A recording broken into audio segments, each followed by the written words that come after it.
নিচে যাওয়ার পর আমার জীবনটা যেমন অন্ধকারের মতো হয়ে গেছে।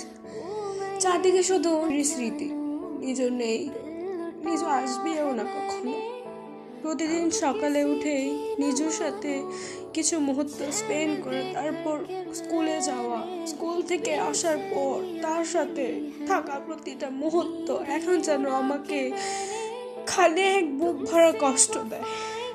হয়তো সে নেই, কিন্তু আমি তাকে সবসময় ভালোবাসি। অনেক মিস করি নিজে তোকে।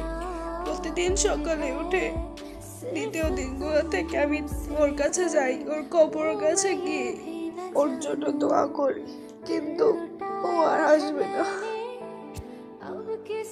যেটা সত্যি সেটা তো আমাদের মানতেই হয়। ওরে আমি আমার সন্তানের মতো বড় করছি, সবাই ওর জন্য দোয়া করুন।